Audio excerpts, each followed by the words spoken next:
আসসালামু আলাইকুম। টাকার গোলাম এপিসোড নাম্বার 12। আজকের পর্বে আপনাদের সকলকে স্বাগতম। আজকের পর্বে অনেক কিছুরই বহিঃপ্রকাশ ঘটবে। এখানে এই পর্বে অনেকেরই ভালোবাসা প্রকাশ পাবে, আবার অনেকেরই মুখোশ খুলে যাবে, আবার অনেকে এই পর্ব থেকে বাদও পড়ে যাবে। তো বন্ধুরা, 12 নম্বর পর্ব শুরু করার আগে 11 নম্বর পর্বে কি হয়েছিল তা একটু জেনে নেওয়া যাক। 11 নম্বর পর্বে প্রথমে দেখা গিয়েছিল যে গোলামের মেয়েকে বন্দি করা হয়েছিল। কিডন্যাপাররা তাকে ছিনতাই করেছে, কিন্তু গোলাম সেখানে একাই যাইতে চায়নি।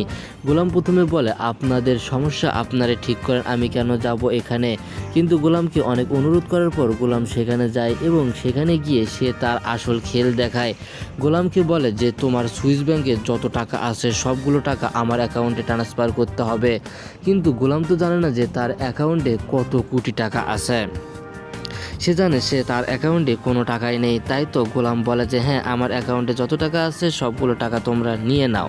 এ শুনে গোলাম সেখানে যায় এবং গিয়ে সুইস ব্যাংকের পাসওয়ার্ড এবং ফিঙ্গারপ্রিন্ট দিতে বলে।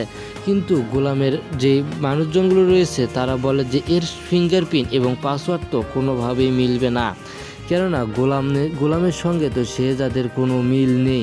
হয়তোবা ফেসের মিল রয়েছে, কিন্তু তো তার ফিঙ্গারপ্রিন্ট এবং তার পাসওয়ার্ড তো মনে থাকার কথা নয়। কিন্তু গোলাম ফিঙ্গারপ্রিন্ট এবং পাসওয়ার্ড দেওয়ার সঙ্গে সঙ্গেই পুরোপুরিভাবে সাকসেস হয়।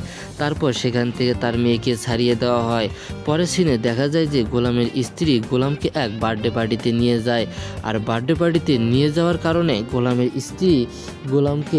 গোলামের স্ত্রীর সামনে গোলামকে অনেক অপমান করা হচ্ছিল, এমনকি গোলামকে একটি থাপ্পড় মারা হয়েছে। কিন্তু এটি তার স্ত্রী কোনোভাবেই মেনে নিতে পারছিল না। সে বলছিল যে আমি থাকা সত্ত্বে আমার হাজব্যান্ডকে কেন থাপ্পড় মারা হয়। কিন্তু তার বন্ধুরা বলে যে তাকে তো সে কোনোভাবেই মানে নেয়নি, সে তো একজন কাজের ছেলে। তখন তার স্ত্রী বলে সে কাজের ছেলে না, সে আমার হাজব্যান্ড, আমি তাকে ভালোবাসি। আজকের পর থেকে তাকে কেউ কিছু বলবে না। এটি বলে যেই ছেলেটি গোলামকে থাপ্পড় মেরেছিল সেই ছেলেটিকে তার স্ত্রী মুখে পানি ছিটা দিয়ে সেখান থেকে চলে আসে এবং বলে যে আজকের পর থেকে এর সঙ্গে কেউ খারাপ ব্যবহার করবে না। তারপরে সিনে সে বাড়িতে আসে দেখে যে তারা গোলাম কাজ করতেছে, কিন্তু তার স্ত্রী বলে গোলাম তুমি কেন কাজ করবে।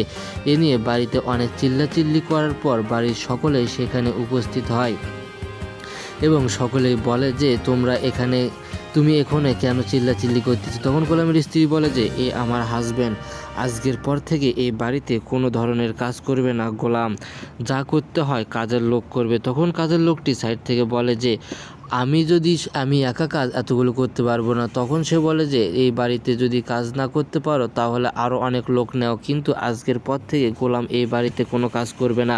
তো ভিডিও ভালো লাগলে সাবস্ক্রাইব করবেন।